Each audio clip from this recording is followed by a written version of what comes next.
we go. Thank you. Like Alan said, I've been doing Agile for a very, very long time. And he asked me to speak, and he said, can you talk about Agile? And by the way, let's relate it to .NET. So rather than going into Visual Studio and using TFS and having all of that, I'll move over here where you can see me, and doing all that, most of the screenshots you see I took right off the MSDN site for what I wanted to talk about. The site has a lot of good information out there.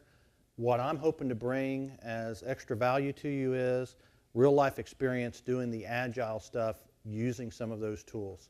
I have used the 2008 version of TFS in production for our teams. The 2010, we're going to start using more and more of it at Horace Mann as we roll it out. So I'll dive right in. So the goals for tonight, high-level understanding of some of the Agile practices that we have. Know some of the tools provided out of the box with Visual Studio and TFS 2010 to support Agile practices.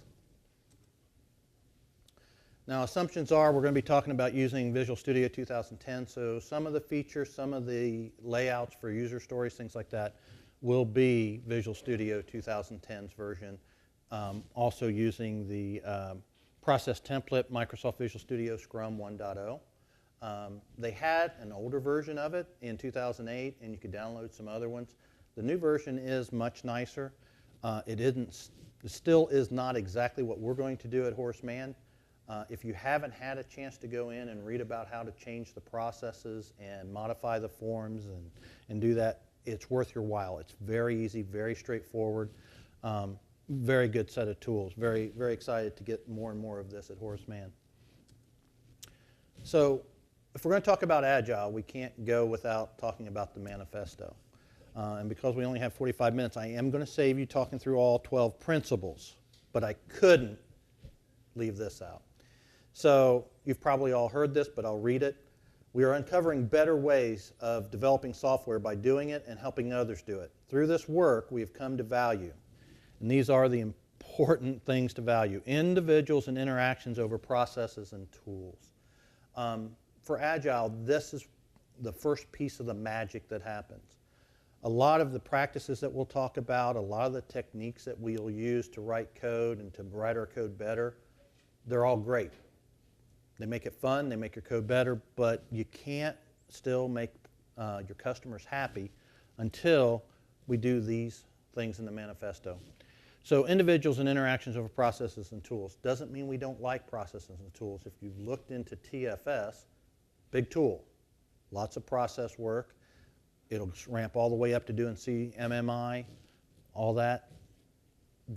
Agile doesn't say we won't use those processes. What it says is use what you need at the right level, and when you're given a choice, don't depend on technology. Go talk to the people, have the interactions.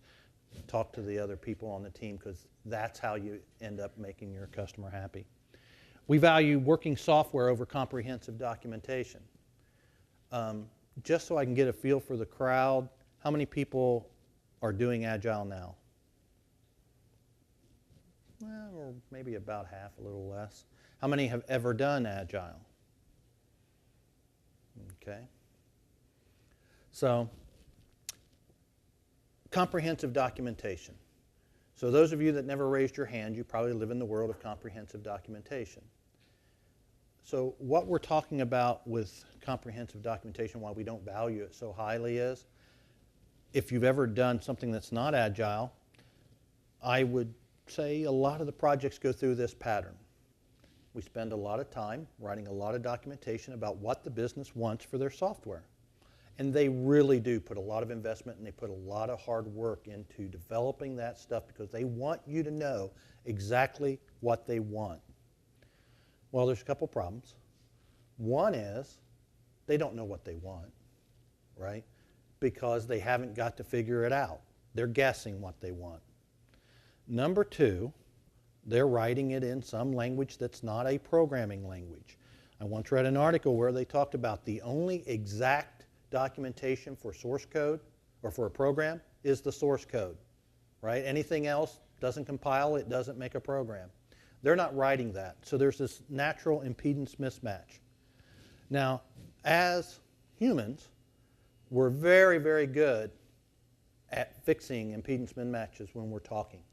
When we're writing, it takes a whole lot of writing to cover up for that misunderstanding that can occur. If you've ever read books, big books, like Moby Dick, you really knew the characters in that book. It was really thick. You read the shorter books, they're fun to read, but you don't nearly get as much of the character in there. So it's really a matter of bandwidth. When you're standing and talking to somebody and interacting with them, you get so much more information from them than you do if they try to write it. So your project, they write all that, they throw it over the wall, they say go, you guys are ready, you look at it, they're smart requirements, they look perfect, you're ready to go. You start working. Well, one of the problems is you work for 6 months, a year and a half, you bring them in, you show them your work. Two things happen. One is they don't like it because it isn't what they asked for. Development gets defensive immediately because you worked really hard at doing exactly what they put in that document, and your response is, I did exactly what you asked me to. Now, because we're all professionals and we all like to get along, everybody goes their separate ways. The business people are going, how dumb can you be? Obviously, that isn't what I meant. I know I wrote it, but that isn't what I meant. Developers walk off and they say, man, why can't they understand haven't they ever used a computer before? Right? So you get to the end of the project, what happens? Nobody's really happy, right? Now, I will point out, though, that there is this concept of a war room to get it out on time that we use. And my friend Dave Christiansen coined the phrase punitive agile for that. So as we talk through agile, we'll talk about one of the big things we do is put people together, co-locate them, get them close so they can talk a lot. Well, war room, stick everybody in a room, make the business sit there and don't come out till you're done, right? Interact. Basically, you tell them to do everything we say to do the entire project, you tell them to do it in the last month in a war room. The only thing is you yell at them 3-4 times a day, right? So working software, comprehensive documentation, write what we need for purposes that we need. And then let's deliver software on a regular basis that they can see and give us immediate feedback so we can adjust to what they're trying to get us to do. Customer collaboration over contract negotiation. This is the same thing. They write all the requirements. That's a contract is how they see it. They wrote a contract. We honor the contract. And it is much like whenever you hire a lawyer. Hope nobody's a lawyer by chance.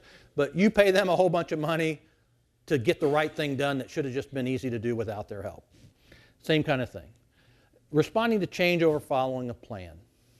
So when you get onto the big projects, it's not so bad on the really short ones, but on the big projects, I watch Microsoft kind of close. I really like Microsoft. They seem to release stuff more often than 1 year at a time. There's new tools that come out, new things I can do for my customer, new ways that I can approach their problem, give them a better solution.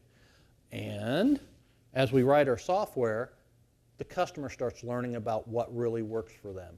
Half the stuff they asked for, they probably didn't mean because they hadn't seen it yet. So they changed their mind.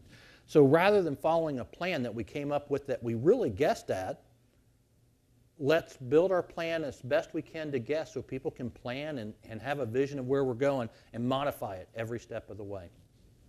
So that is, while there is value on the items on the right, we value the items on the left more. So basically, the individuals and interactions, working software, customer collaboration, and responding to change, whenever possible, we want to lean that direction rather than the other. And that's really important to understand. The things on the right we are not saying are bad. They're bad in too much if you do too much of them. Okay?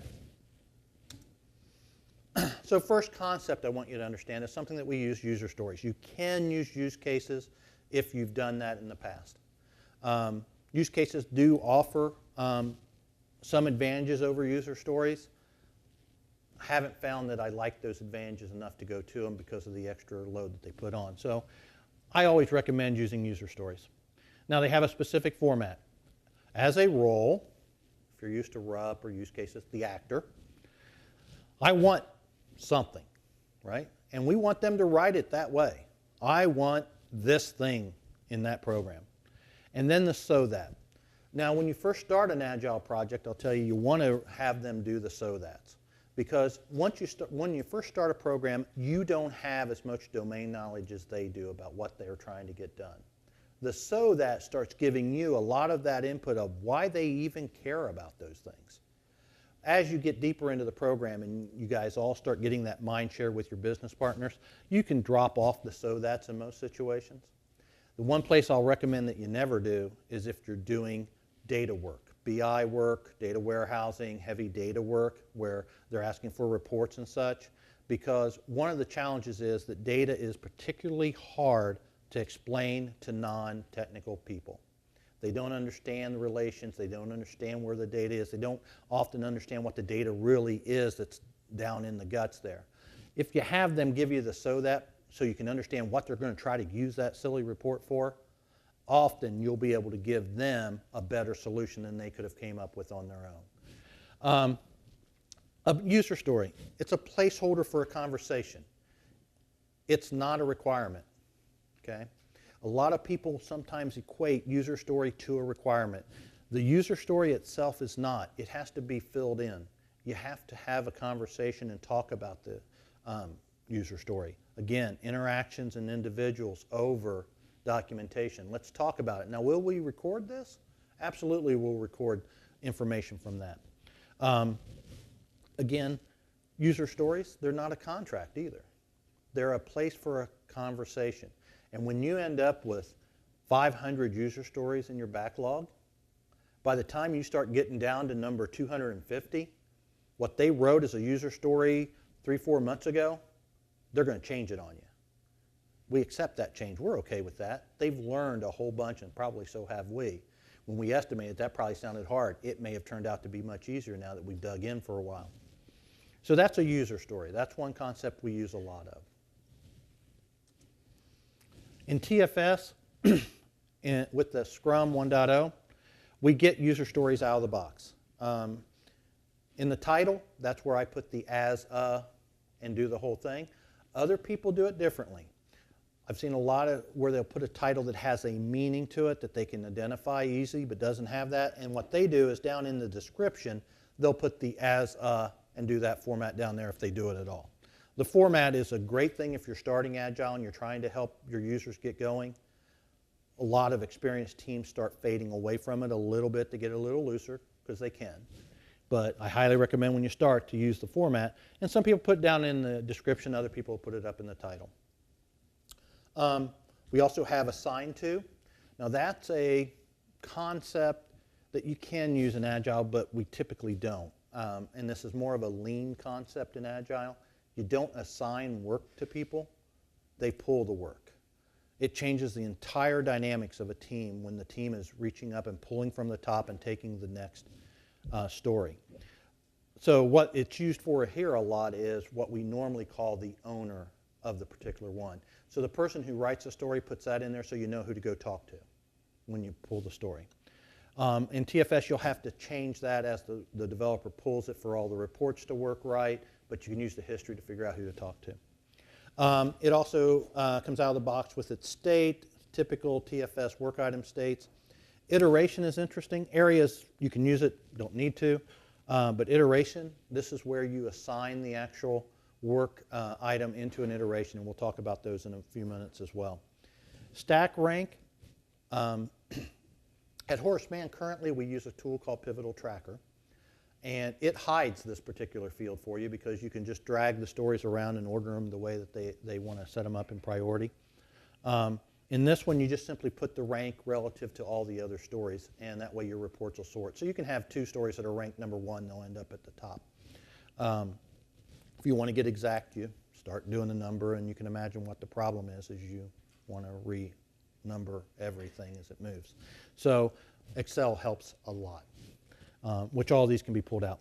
Story points. This is the way that we decide how big a story is, and we'll talk about that in a few minutes. And then risk level.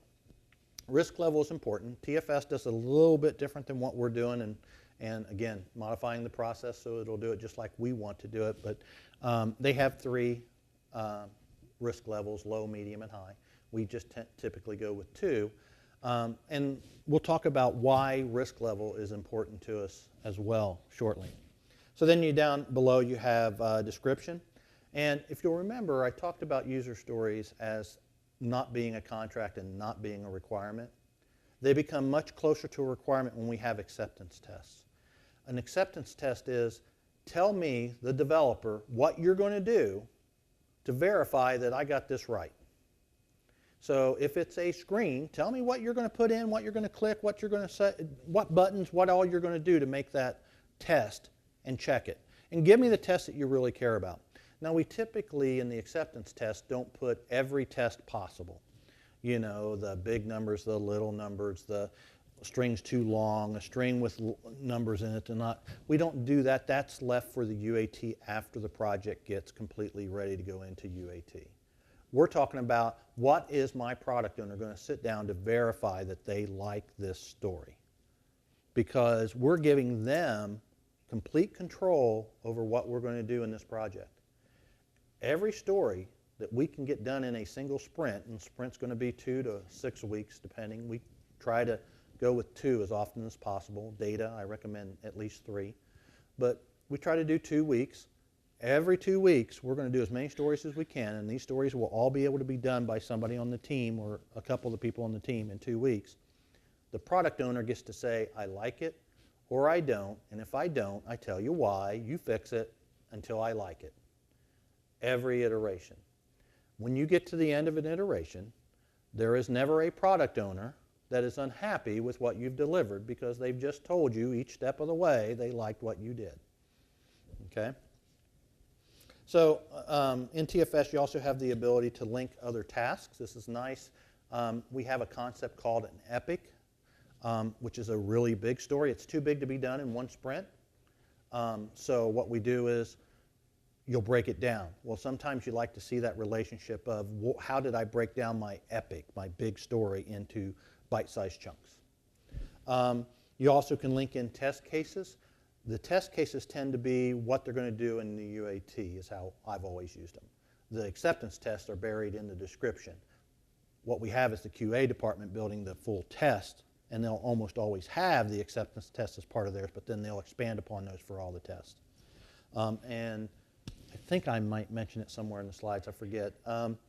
Microsoft has a couple of new things in the Power Tools for Visual Studio called Mole and PEX, I think it is.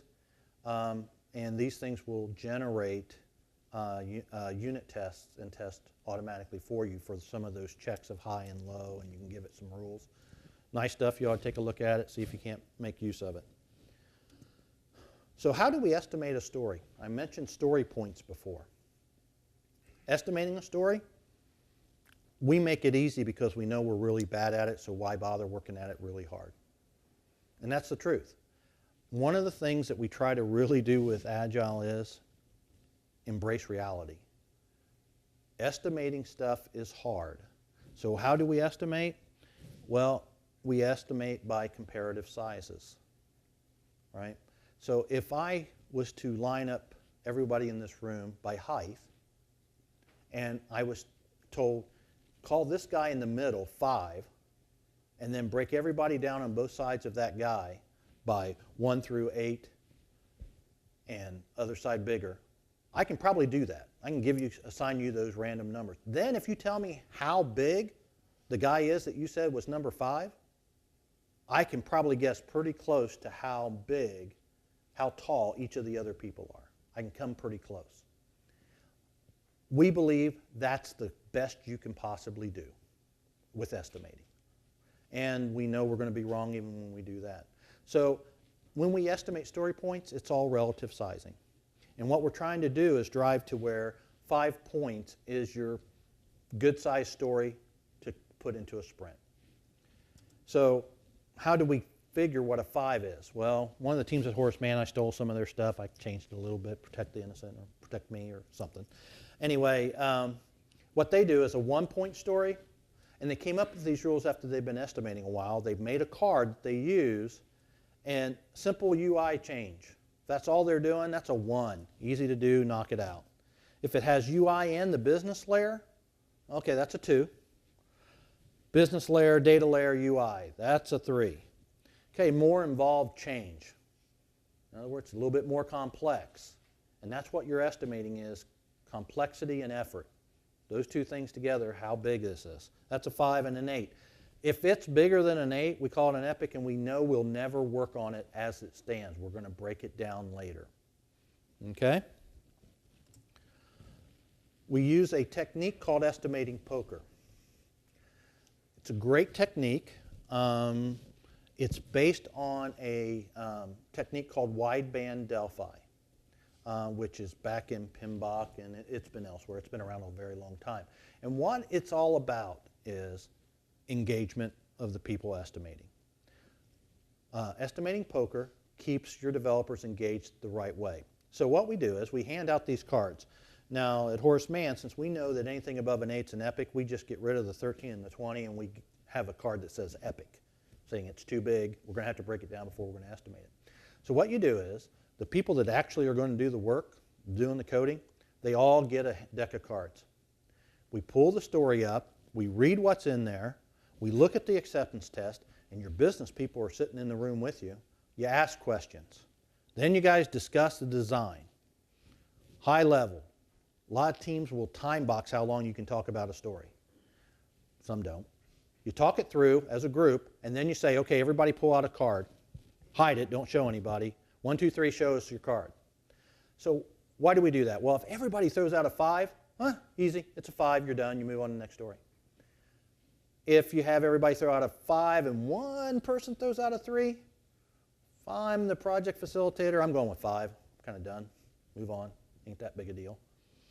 But if I have everybody vote a 5 and one guy comes in and says, epic, it's too big, then what you do is you ask the guy, hey, okay, everybody thinks it's a 5. Why do you think it's an epic? Typical responses is one of two.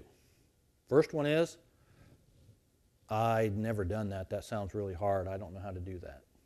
Now, they probably won't say that a lot of times. It takes a while to build up that rapport where they'll actually just say that out loud. But you'll get the hint when you start asking questions. The other one is that they'll tell you that, oh, when you do this every time, we're going to end up using the ASP.membership thing. And because you're trying to do this with roles, I know for a fact that that means we're going to have to do blah, blah, blah, blah, blah. And there's that guy downstairs that never likes to do that third blah. So we're going to have a hard time getting him to agree to our design, and we're going to have to spend time documenting. It's going to be hard. Oh, okay. Everybody pick up their cards. All right, do we need to talk about this anymore? Everybody heard what was said? Let's vote again. Now, everybody will probably move towards the epic if that all sounded reasonable. What you'll normally get is a bit of a debate. And you'll see movement towards the middle, or you'll see one guy go, I got it. Funny story. At Horace Mann, we are adopting Agile from the top down. Our executives are on board. They are acting in an Agile manner, using the principles and values that we have. We are fastly heading to be a completely Agile organization, business and IT both. So as an exercise to help educate them, we took the opportunity to do planning poker with them. Same concept, only what we were trying to figure out was we'd had a number of projects that we were looking at doing, and we asked them to value them. And so they gave it a value between 1 and 5 on how valuable they thought it was to Horace Mann to do that project. So we brought them into the room, and we played poker with them and said, okay, here's that project that we want to do. What do you think the value is? 1, 2, 3, throw your cards out. I don't know how this happened, and I will never say who it was because, well, I really like my job. So one individual kept voting really low when everybody else would be on the other end. And finally, we're like, this seems to be a pattern. And then when they'd talk about it, they'd kind of agree. We finally figured out he had the scale backwards. He thought 1 was really important. 5 minute wasn't important. And it's like, no, no, no, value, value. So those are the things you run into when you do estimating or planning poker. Misunderstandings, you have the conversation, and when you come out of the estimating sessions, the entire team now has a very good idea of what it's going to take to build everything in the list of things for your iteration. And that's really good because one of the things we encourage heavily is pulling from the top is what we'll call it. And that's based on the backlog. So a product backlog is simply a list of stories that is prioritized. That's important. It needs to be prioritized. So what we're asking the business owner to do is to prioritize all the stories so that we work on the most important stories first. But there's a catch, and we'll get to that in a minute, about what we work on first. TFS allows you to pull out your user stories right into a spreadsheet so that you can sort and look at them and play with them and do all sorts of mass edits on them and do things like that. Because it keeps all of those user stories you created in TFS. And any work item in TFS can be pulled into a spreadsheet. The TFS, the Scrum 1.0 comes with these reports pre-built for you. It's easy to suck them right out and make use of them. So you'll hear a lot of talk about the backlog. It is simply the list of stories and some other things, but things you're going to do. And the business owner is the one who is going to prioritize that to tell us what's the most important things. Now that's important to understand why. We want to do the most important things because has anybody been on a project that got canceled before it got done? Right? Anybody? Anybody? Yeah? Okay. In Agile, we're making working software. And we set up releases as often as we possibly can. With traditional waterfall, you don't have a product till you're done. If they stop you halfway through a waterfall, they get 0. In Agile, if they stop us after release, they have value. And I would personally like to give them as much value as I can early on because I would prefer, as a developer, that I not have to do the stupid little stories that don't give anybody any real value, but somebody really wanted it, but I don't even want to do them. I want to move on to the next exciting project with big stuff to do. So it all works out for everybody involved. They get the most value they can. They start making hard calls about, should we continue this project or should we move to another project that has user stories that are a lot more valuable over here? And as developers, we get to go to the new project and stop doing the little piddly things. So that's why we want to prioritize the value at the top. Like I said, though, there's a catch. Well, there's a couple of catches. One is they can't put them in just any order. We try to write our stories to be independent, but that's the first rule we always break about stories is independence because, well, if we have a big one, we break it down. Now we have dependent stories. So we have dependencies that we have to explain to them, and so they can't put story A ahead of story B because, I have to have B first. The other thing we want to talk to them about, if you remember, I mentioned the risk item in the user story.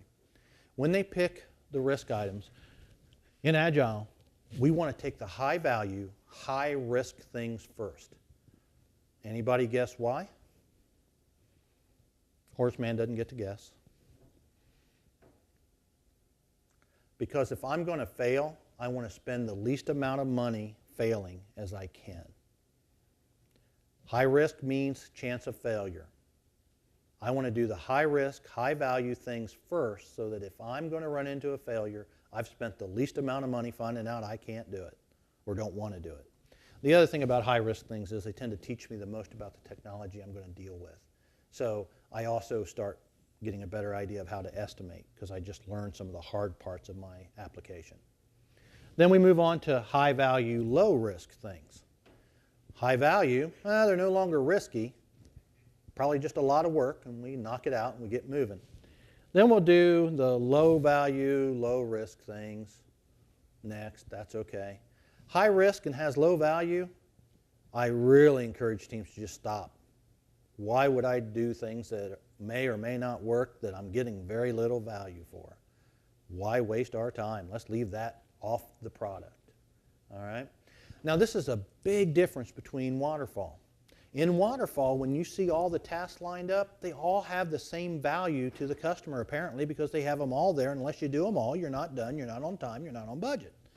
In Agile, we want to talk about that constantly. We encourage the teams to argue about value constantly.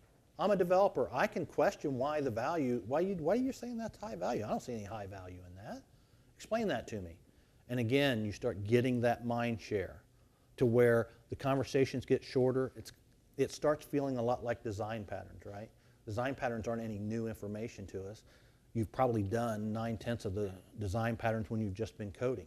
But they help you when you have a conversation to make the conversation shorter and to understand the benefits and the drawbacks quicker. Same thing with this. As the team matures and they've been together for a while, the conversations get quicker and quicker, and you start not having to ask why that's high value. You get it. You've got their vision. So iteration backlog is simply another list of prioritized stories, the same stories, but this is only for what I'm going to do in the next iteration. And again, we're prioritizing those. And you've heard me say a couple times, we encourage developers to pull from the top. This goes to one of our principles that we use about collective code ownership. One of the challenges when you get on a team is specialties. Specialties become bottlenecks. Specialties become not cross-trained people, right? We encourage everybody to pull every story. If you need help, you raise your hand, you get the specialist over there to help you, and you learn it through pairing.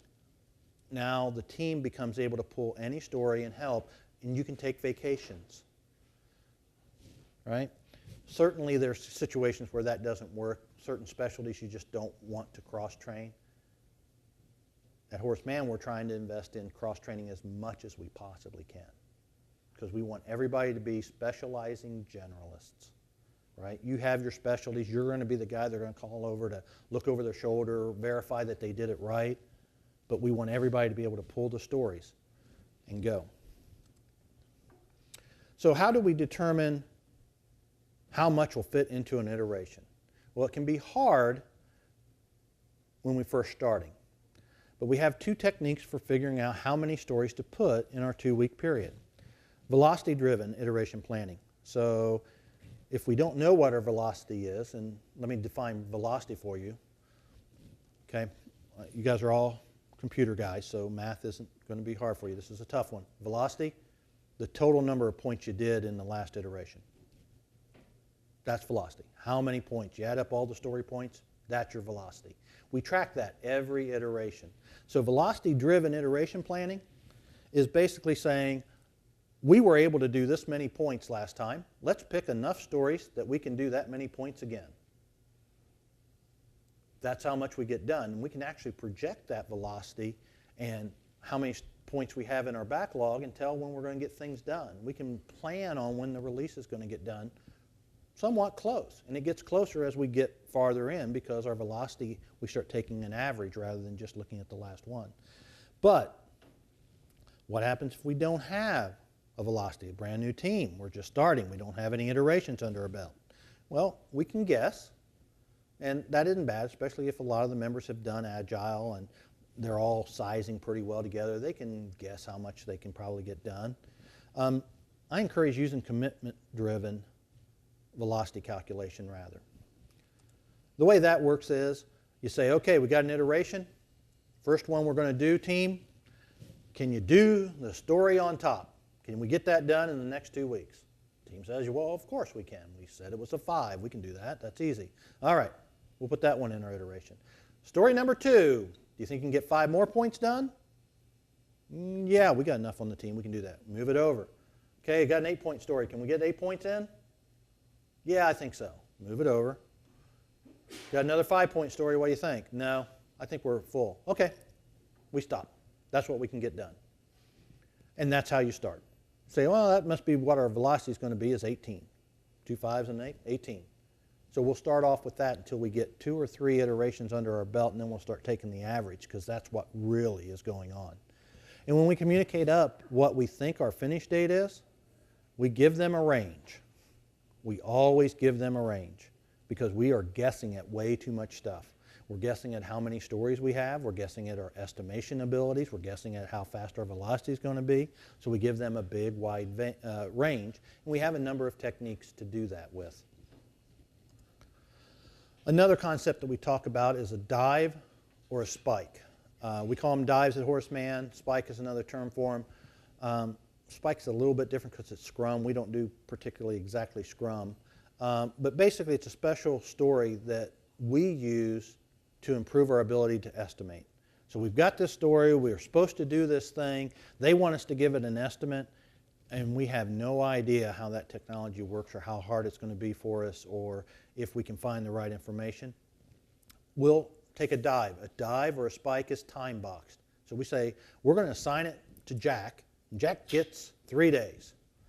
Jack's going to spend 3 days digging in and getting more information about whatever it is that we don't know. Then we're going to come back, pardon me, and estimate based on his information.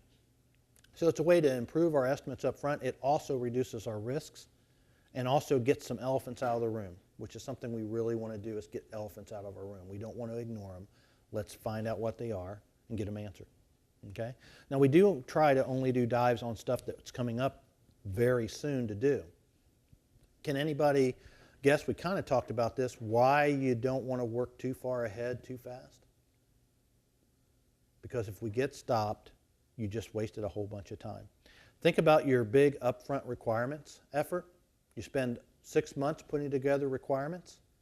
You get started into the project, you find out that we're not going to afford that project. It's gotten too big, it's too hard, we changed our mind. You got 6 months of investment in requirements that you can't get back. Wasted time. You don't need it.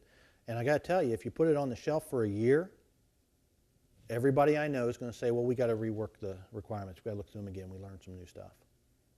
Right? Waste of time. So we don't want to work too far ahead. Same thing with dives. I'm not going to dive into every technology that I have. Remember, we're going to do the high-risk, high-value stories first. So by naturally, I'm going to be looking at the high-risk items up front. So I'm going to do a dive before I dive into them. So it tends to flow well. And again, we're trying to spend the least amount of money before we find out we don't want to do it that we can. So we can move on to something the customer does want to do. A chore. This isn't in the TFS solution. We're adding it, but a chore to us is, I got to set up a server. I got to go get a schema set up. We don't get points for it. We just go get it done. It's not part of our velocity. And you might ask why? Well, it's not really giving direct value to our customer. And we're trying to track how many points of value we're giving to our customer. And that is a matter of focus. Everything we do should be about giving value to our customers. Our product owner should be getting something for what we're doing. Yeah, setting up the server is important. It has to happen or it won't work. But you can't tie it to a particular story and say, I had to do that for that story. More likely what you'll say is, I have to do that for the first story, and then I use it for every other story. All right? Now, that's just our technique. I've been on teams that don't do that. They track everything, but they get really hokey-looking stories when they try to put points to them. It gets confusing. Do we take a break, or do we just pour straight through? It's vote. Anybody want to take a... Nobody wants to take a break. Okay. Agile Onion. This is from version 1. Great site to go to learn about Agile. They got lots of nice tools, and their product looks pretty cool. I haven't used it, but it looks pretty cool. So this Onion is meant to represent Agile from the outside in. So if you look up at the strategy, it's the typical stuff that you'd see in a regular project, really. It's vision, your goals, your charter, getting funding for your project. Then you go into the release. I figure when my next release is going to be, and most of my other releases probably too. I put them into a roadmap, guessing what they'll be. Thank you, kind sir.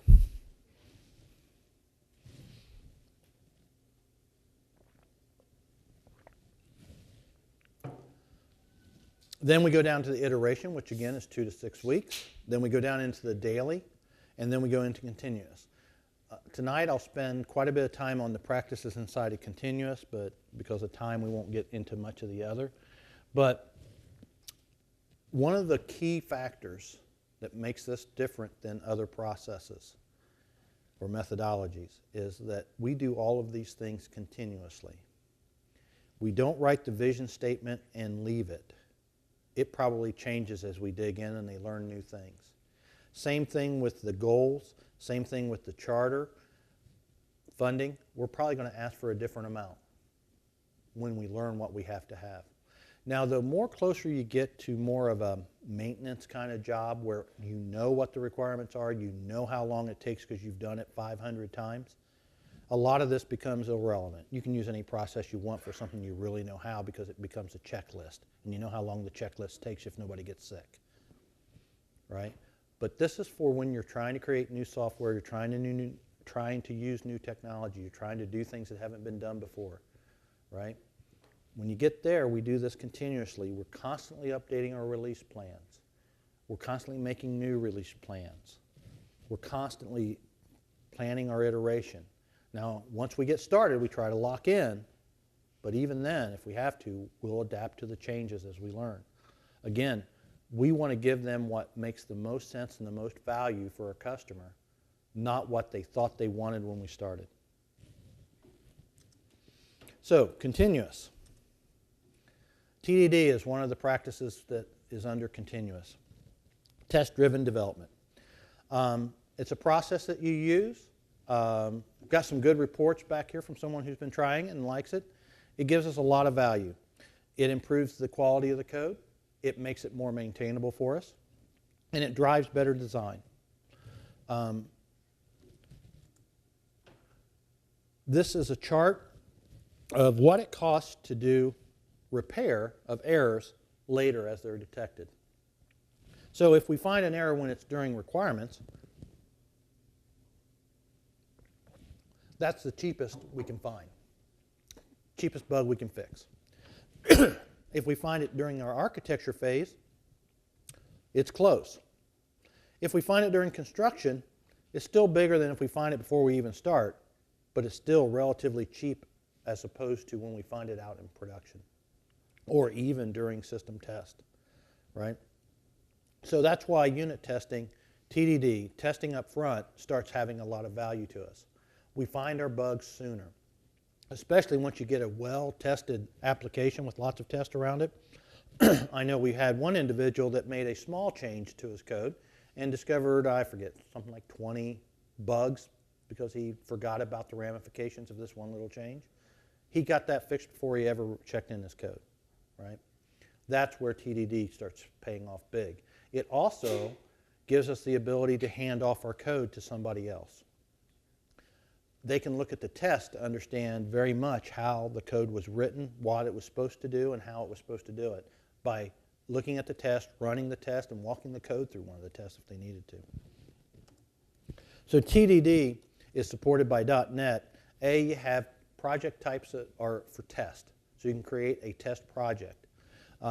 We have a set of guidelines around how we name those so that they match up with the same projects that we're working on. We name the classes inside the test the same as the classes we're testing. And then it has a set of usage commands, or from usage commands. So you can highlight your text. You write your test first. You can highlight what you're trying to call and say, generate me a stub. Now you can go in, fill in the code after you've tested that it does fail. Same thing with fields, methods, classes, and even types. And I did mention it. PECs and moles are a couple of tools to generate more unit tests for you. Another tool you might look at is SpecFlow, which actually goes up to the acceptance level of writing those tests first and running them. Next practice that we talk about is continuous build and integration definition, and I'm pretty sure right at the moment that's the most watched video from presenters here is about continuous integration and build. Scott there gave a talk. He actually set the first build server up at Horace Mann for us and got that all flowing for us. Again, when you check in your code, it builds it and runs all the unit tests. We're going to, at Horace Mann, tie our integration tests into that on a nightly build. So when you come in the morning, our developers will see a list of anything that didn't work with full integration tests. Again, we're trying to drive the discovery of bugs closer to the writing of the code because it's cheaper to fix at that point. My head's still in the game on what I did there. I can find the problem quickly. I can fix it quickly. So TFS, you get the instant build feedback when you do continuous build. So you check it in. It actually compiles it, runs all the tests against it. and you get a report back if it fails. In our implementation, we used gated check-in, which actually, when you check it in, Scott can correct me if I get it wrong, it actually puts it into a shelf more or less, builds it from there. If it doesn't pass all the tests, it leaves it in the shelf or kills the shelf and says, you can't check in, you didn't pass your test. If you pass, it actually then does the final check-in and sends it in. Did I get that close? All right. Again, it's all about finding the bugs closer to when I'm writing them so that they're cheaper to fix. Okay? Okay, continuous build and integration. We just went through most of that. Let's see. Oh, the lab management product gives you some nice ways to run your build servers. You can set up different environments, and then you can go into the next. I think I'm out of order here, but with Test Manager, you can also set it up to automatically deploy to environments for testing. So once it passes all the integration tests and all the unit tests, you can have it automatically push that puppy right into an environment. So when the QA department comes in the next day, they can sit down and start testing against your code immediately. Refactoring. This is another practice that we use a lot. Refactoring is changing the code, but not changing its functionality. So what we're trying to do is make better code. So once you've got it working, you've passed your test, it works. We have a concept called don't gold plate things. So there's a balance you have to walk in between here. But what refactoring is meant to do is, I've got it working, I did the fast and dirty, it's pretty good, but you know what? I got a 600-line method here that's doing the work. I need to break that up. So I'm going to refactor. I'm not going to change the way it works. The tests are still going to pass, they're still going to do what they did, but I'm going to break that up into readable code. I'm also going to look for opportunities to use design patterns if I can. And then I'm going to take one last pass if I'm in an enterprise and apply the enterprise architecture constraints that I have for what I'm doing. Didn't change the way it worked, and I can keep running my test to make sure that I really didn't change the way it works. And now I have good code, I check it in, I'm now done with my story.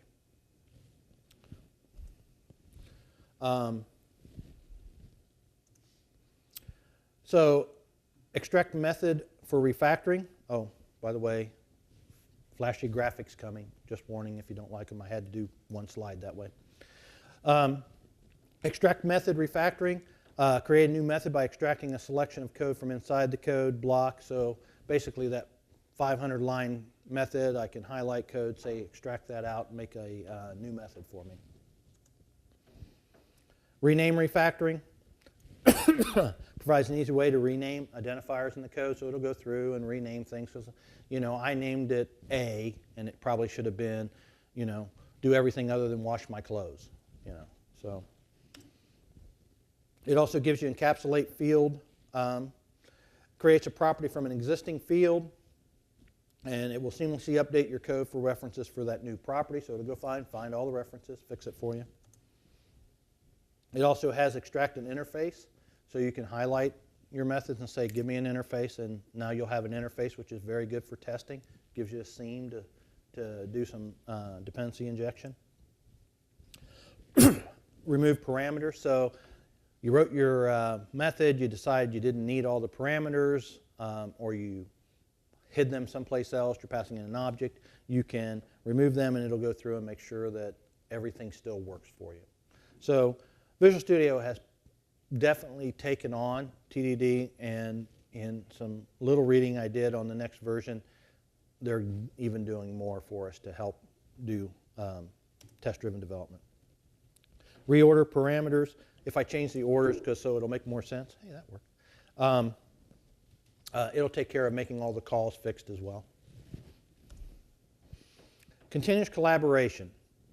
This is the act of working together with one or more people in order to achieve working software.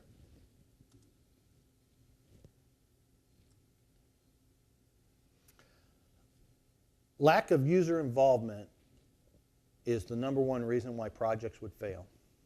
So if we go back to our model of big upfront requirements, and they dump them over to you, if they were sitting right there beside you and you can ask them a question about every requirement that you were reading and trying to implement,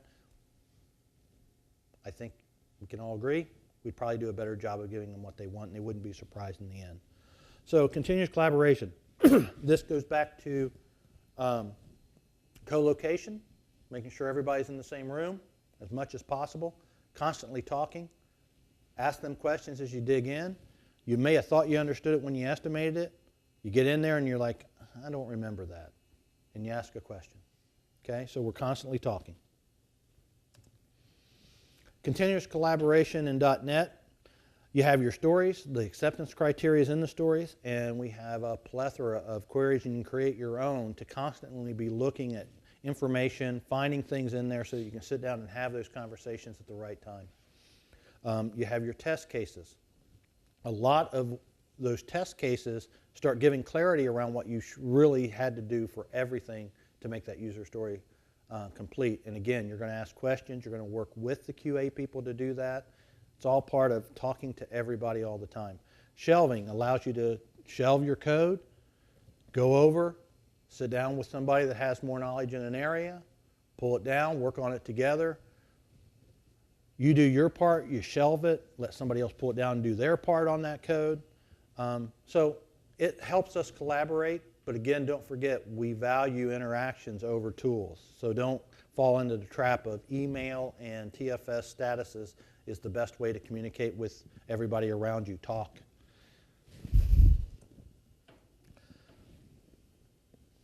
Did I do okay? So I put some versions here. I know they post these on the website. These are some of the places where I went to get some of the information. So again, I stole all those screenshots. There's some good information out there. What I hope I've added is some things about how Agile really works and not how they just write it because it gets kind of stale. So please try Agile. Once you do it, I don't know that you'll be happy not. So thank you. Oh, any questions?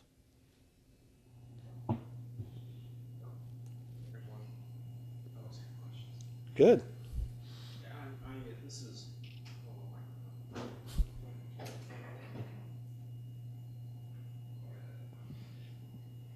This type of thing is completely new to me, and I just want to know when you're talking about the value with partial projects. Mm-hmm. Like I would work on a project and then suddenly decide we're just not going to do it anymore. I was trying to, is that being gauged as a certain value that would be documented as a value, or to say it's like you just didn't do anything? So a couple of things are in that one. First, what you're really trying to do is deliver story points. So you get credit for all the story points you do. And what you'll find on an Agile team is as they go, they're kind of proud about their velocity. The nice thing about velocity is you can't compare it from team to team because they use their own estimation technique. So their 5 isn't the same as your 5. So you can't really compare teams on points. But the teams like to push themselves and get as many points as they can out. So it's not like you didn't do anything. You delivered points and you gave them an answer. The other thing is, if we're talking about breaking it down into releases, if we're trying to release as soon as we can, you would have had a release out that somebody was using, and the value might have been that they learned that it was a harebrained idea and you didn't need to do it. We've had that happen at Horace Mann, and certainly at the bigger companies I've been at. We've started lots of projects. Once your company buys in and gets there and gets the understanding, they start experimenting a lot more because now it's financially feasible to experiment, right? Go ahead and start. I think this is going to work. I think this is going to bring more customers to us. How fast can you get it out? 2 months. I can get you out something. Okay, let's get it out there, find out what's going on. Then you continue to work, and for the next 2 months they're monitoring, and then they come back and say, nah, wrong, stop. And they've only put in 4 months of the team's effort before they change their mind and can try something that's more successful.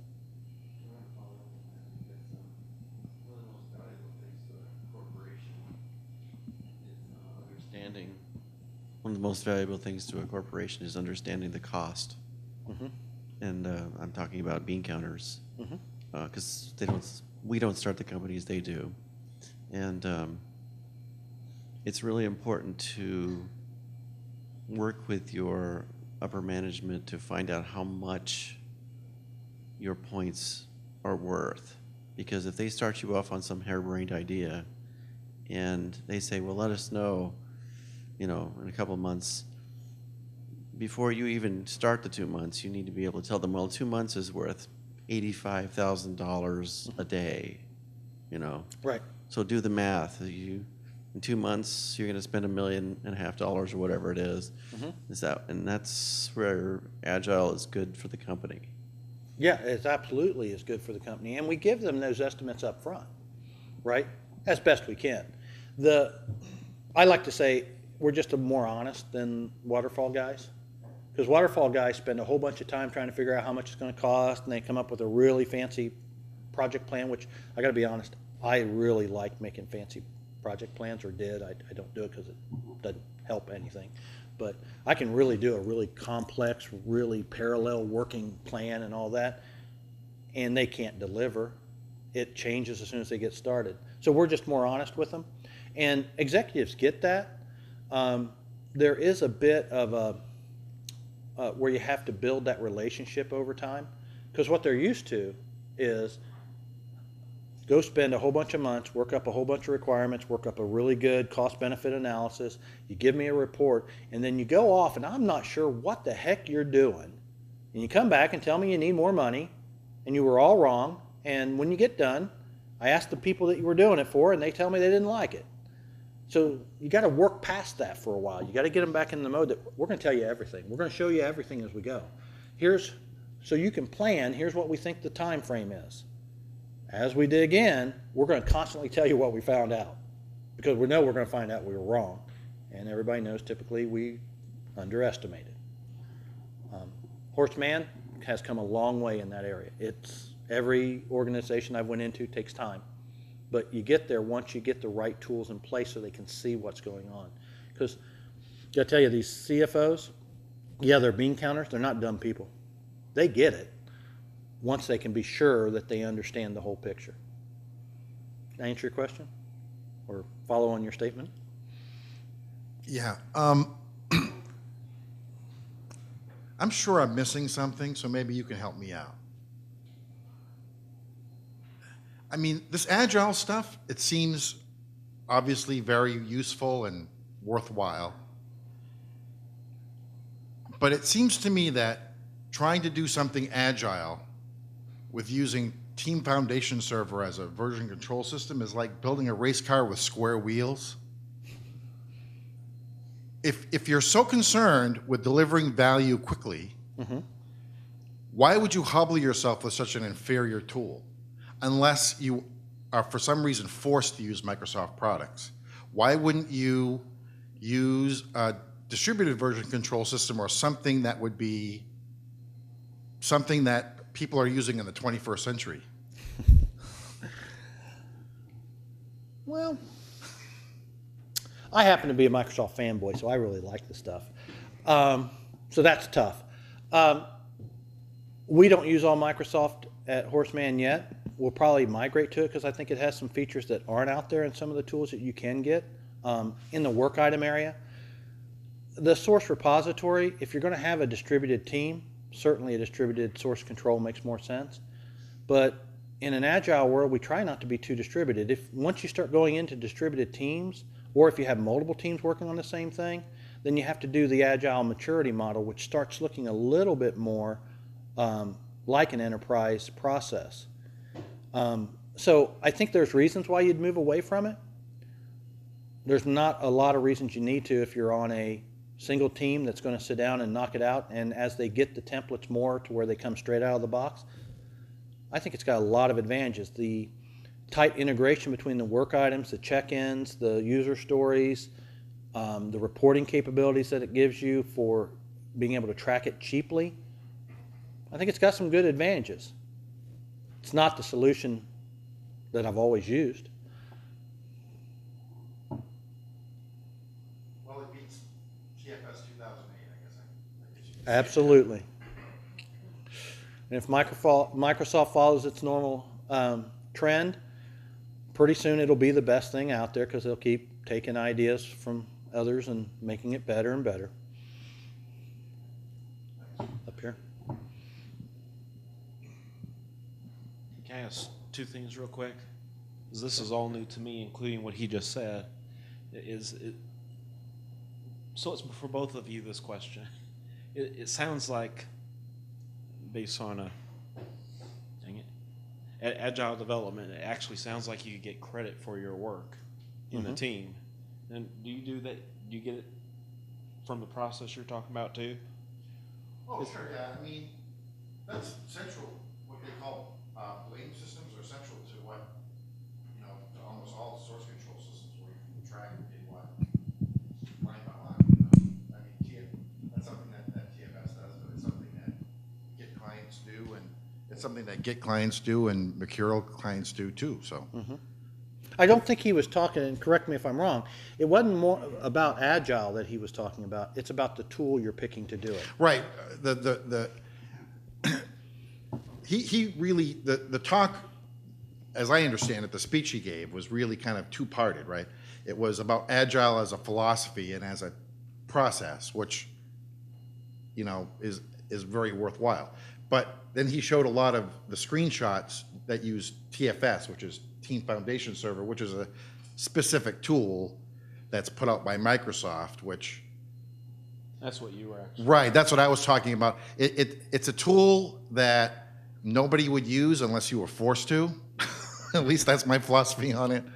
And I don't use it unless I'm on a team that's what they require. But yeah, it just doesn't have a lot of fans. I mean, present company accepted, So I was asking why they, would use it unless they really.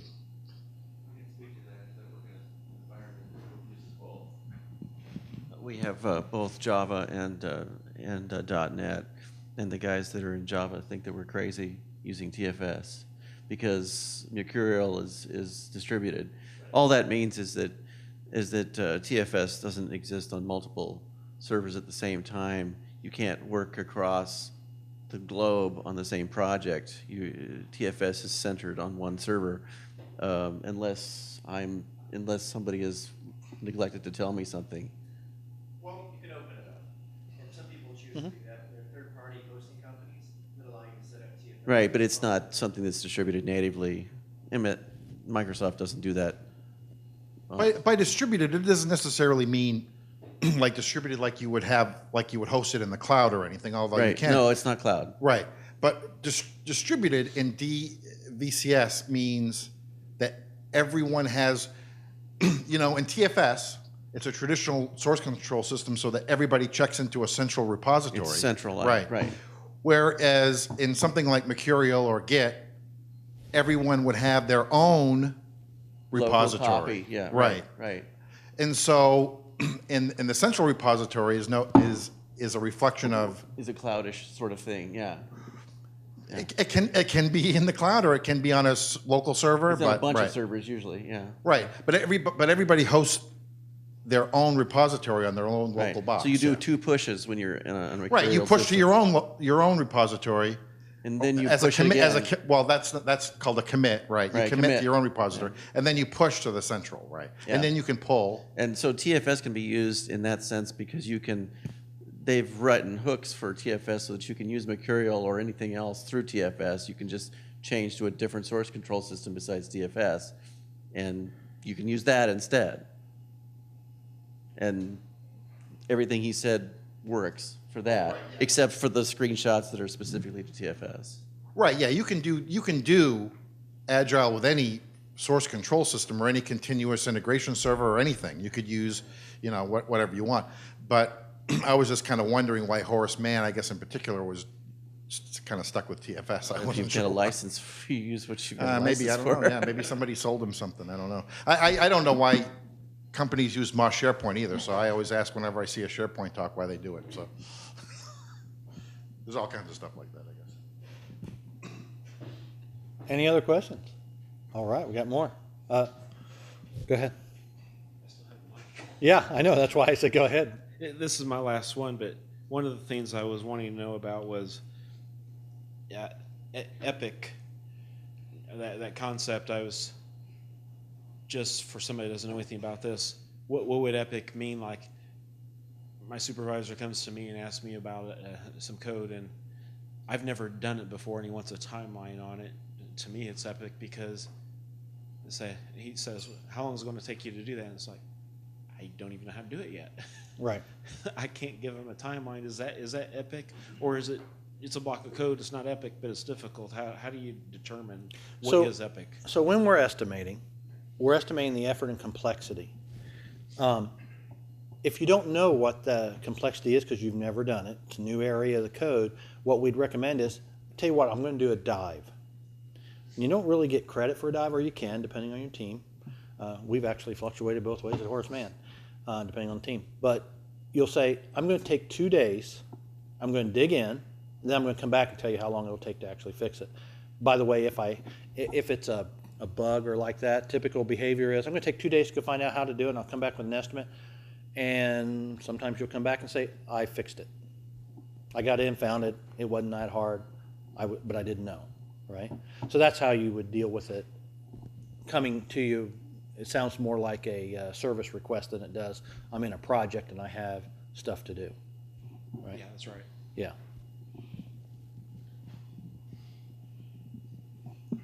Hi, Michael. I enjoyed your talk here. I had a question for you. What do you do when there are bugs that are discovered, say post-release, or while a sprint's ongoing? So bugs show up in the previous release, and you want to communicate to stakeholders, new schedule or changes. Basically, how do you accommodate bugs and the sprint and the schedule process? So 2 questions there. One is, how do we handle bugs that are found in the sprint? Well, you get no credit for them, and you fix them. And you get them done before you get done with the sprint, if you can at all. Now, occasionally you won't be able to finish a story because they found a bug at the last minute, so you'll leave the story open and it'll just flow into the next one. Remember, I talked about velocity is typically ends up being an average of a few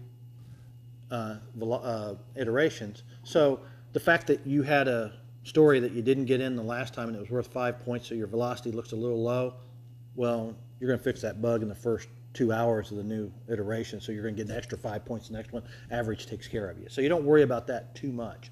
But bugs in the sprint, you get no credit for. Should have got it right the first time. Awesome. Right? Bugs found post-production. I kind of have 2 rules I try to promote. And again, the team has to figure out what they want to do.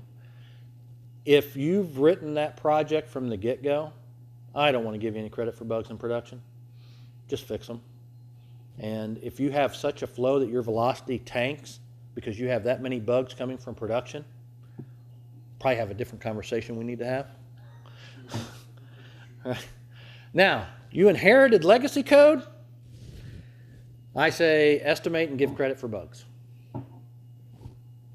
That's how I roll. Yeah, exactly. They go into the backlog. But if what I like to push is, if they're bugs and you built that thing from the ground up, you just don't give them points. They go into the backlog, they get prioritized to be worked on. I mean, that's a great call out. I mean, all bugs get prioritized just like stories do, because you want to work on them in the order of how important they are. I mean, the colors are wrong on the opening page. If that isn't that important and they want a new feature, I want to do the new feature first, right?